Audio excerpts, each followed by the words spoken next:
The Curse of Oak Island team has discovered evidence that proves people once lived on the island.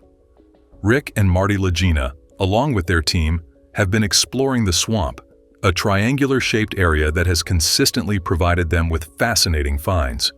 The swamp is believed to hold connections to the money pit, potentially linking past excavation attempts and structures designed to conceal something of value. The team's first task was to investigate a stone walkway in the southeast corner of the swamp, which is an intentionally constructed feature. The angular placement of the stones, their alignment, and their origin suggest they were brought here for a specific purpose. Some of the rocks are similar in size and shape to those forming the famous Nolan's Cross, which is a megalithic cross discovered in 1981 by the late Fred Nolan. The team noted how some of the stones appear to come from deep underground, not the nearby beach. They speculated that these stones were likely extracted during previous excavation efforts, possibly related to the money pit, and then placed in the swamp. If this is true, it suggests the swamp might not be natural at all, but a carefully engineered feature. The team also focused on the garden shaft, an 18th century structure believed to be close to a potential treasure tunnel. As they continued their work, they uncovered more evidence that reinforced the theory of human activity in the area. A shoe fragment was found near the stone walkway, which was vegetable tanned, which used to be a common process in the 1600s and 1700s. The stitching further suggested it was hand-sewn, likely in Europe, and brought to the island. The experts who were with them believed the shoe belonged to someone of higher rank, like an officer, rather than a laborer. This suggested the presence of individuals overseeing work rather than performing it themselves. This small find tells us that someone of importance was here, not just workers. The leather's condition and craftsmanship tie it to a specific historical context. It is likely that there was a European involvement. As the team continued to analyze the swamp, they acknowledged the importance of understanding its purpose. If the swamp was modified or entirely artificial, it raises questions about its role in concealing whatever lies at the heart of Oak Island's mystery. The placement of the stones, the alignment of the walkway, and the presence of unusual geological features all point to intentional human activity. By this point, the swamp is proving to be much more than a curious side project. As the day progressed, the team pushed forward with their excavation efforts, removing layers of earth in the garden shaft to locate the tunnel believed to lie beneath, possibly leading to the treasure or providing more clues. Rick and Marty reflected on the significance of their work, caring less about finding the treasure and more about preserving history, honoring the island's legacy, and fulfilling a mission that spans centuries. Chris, a researcher, believes that the Knights Templar, a medieval order known for their military and financial prowess, may have hidden vast treasures on Oak Island. He believes that some of these treasures might have made their way to Oak Island, and Nolan's Cross is the key to finding them. Chris first explains that Nolan's Cross is a symmetrical arrangement of boulders spread across the island, each one massive and seemingly out of place. He suggests that the Templars, or a group inspired by them, had created the cross as a map, guiding future generations to a hidden treasure. The alignment of the boulders was no accident, and the drilled stones, which were rocks with small, carved holes, formed a straight line with certain points on Nolan's Cross, leading directly to the money pit, which is believed to hold the island's greatest secrets.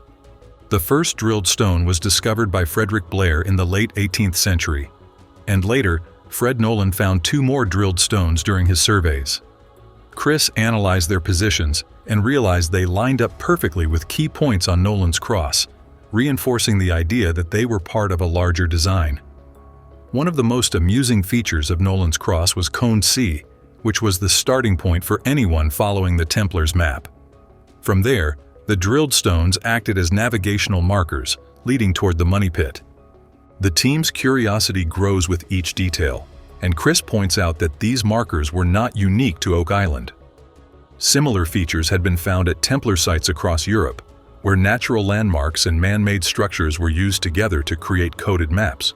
On Oak Island, the combination of the swamp, the drilled stones, and Nolan's Cross suggested a similar approach. The big question here was, why Oak Island? Chris explained that the Templars were masters of strategy, known for their ability to hide treasures in plain sight. After their persecution in the 14th century, they scattered across Europe, and some theories suggest they ventured even further. Nova Scotia, with its remote location and rugged terrain, would have been an ideal hiding spot. Chris emphasized that the arrangement of the stones carried symbolic meaning. The cross itself was a powerful symbol for the Templars, representing their faith and mission. By embedding this symbol into the landscape of Oak Island, they ensured that their presence and secrets would be remembered. To test the theory, Rick and Marty decided to bring in Steve Guptill, their trusted surveyor. If the alignment was as precise as Chris claimed, Steve's measurements would confirm it. The team reflected on the significance of the cross, as it was a link to the past and a tangible connection to a story that had spanned centuries. While the survey continued, the team could not ignore the broader implications of Chris's work. If the Templars had indeed hidden treasures on Oak Island, it would rewrite history as they knew it. The idea that a medieval order had crossed the Atlantic and left its mark on this remote island was both thrilling and humbling. The team delved into the swamp, where they discovered a massive tree stump buried deep in the muck. This discovery led to the idea that the swamp was not a swamp, but had been forested and later manipulated into its current state. The stump showed signs of being cut with tools, possibly an axe, which opened a floodgate of theories. The absence of related logs nearby was puzzling, as it suggested someone had taken the wood to construct the wooden platforms found in the money pit decades ago. Those platforms, made of rounded logs, were discovered almost 2 centuries earlier and were thought to be part of a design to safeguard the treasure from flooding. If this stump was connected to that work, it would add a new layer to the swamp's significance. The swamp had always been a mystery in itself, with uncovered stone walkways and unusual rock formations there, suggesting significant human activity. The discovery of a second stump reinforced the idea that this was not just a natural feature, but part of a broader, deliberate design. If they could date the stump accurately, it might reveal when the swamp was created or manipulated by human hands. Rick and Gary Drayton returned to the swamp the next day, determined to investigate further. They dug deeper into the triangle-shaped area, hoping to find more evidence of human activity.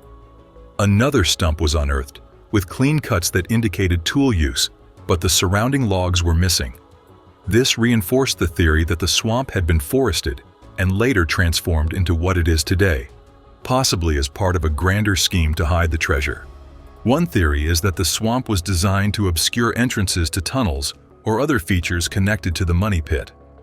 Another possibility is that the swamp itself was part of the Templars' or other settlers' efforts to conceal their activities on the island.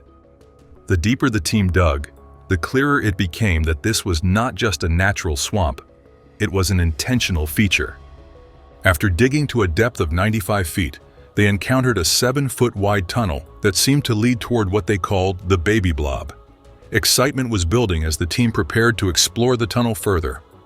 They uncovered wooden pieces that appeared to be part of a structure, possibly one of the wooden platforms historically associated with the money pit.